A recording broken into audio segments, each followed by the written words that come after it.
जारी कर दी है। उम्मीदवारों की 5 लिस्ट, कुल 61 उम्मीदवारों की घोषणा की गई है।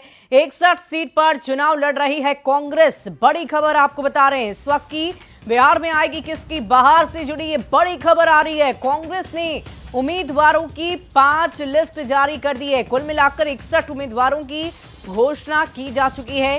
61 सीट पर चुनाव लड़ रही है कांग्रेस, ये बड़ी खबर आ रही है। और देखिए इस पूरी खबर की अधिक जानकारी के साथ न्यूज़ 18 संवाददाता संजय हमारे साथ फोन लाइन पर है।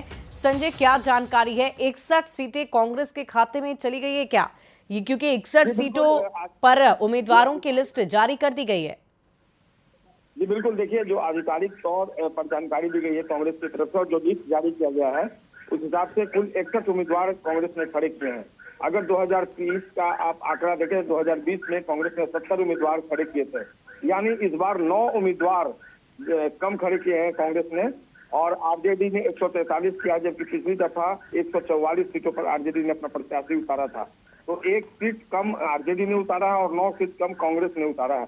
सबसे दुर्भाग्यपूर्ण स्थिति वीआईपी पार्टी के लिए दिख रही है और जो लेफ्ट की पार्टियां हैं उसमें से सीपीआई एमएल ने 20 उम्मीदवार जो है इस बार उतारे हैं और आधिकारिक तौर पर इसकी जानकारी भी दी गई है।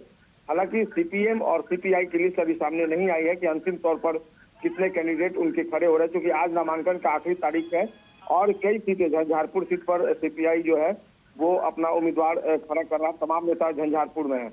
वीआईपी ने कोई सूचना जारी नहीं की है अब तक आधिकारिक तौर पर कि उसके कितने उम्मीदवार जो है इस बार बिहार विधानसभा चुनाव में खड़े हो रहे हैं। 15 सीटें मिलने का दावा किया गया था वीआईपी की तरफ से, महागठबंधन ने उसे 15 सीटें दी है। लेकिन अभी जो जानकारी आई है सुगौली विधानसभा क्षेत्र से, कल जो पार्टी का सिंबल जिस प्रत्याशी को दिया गया था उन्होंने नॉमिनेशन भी किया था, लेकिन आज उन्होंने नॉमिनेशन वापस लेने की जानकारी दी है, घोषणा कर दी है।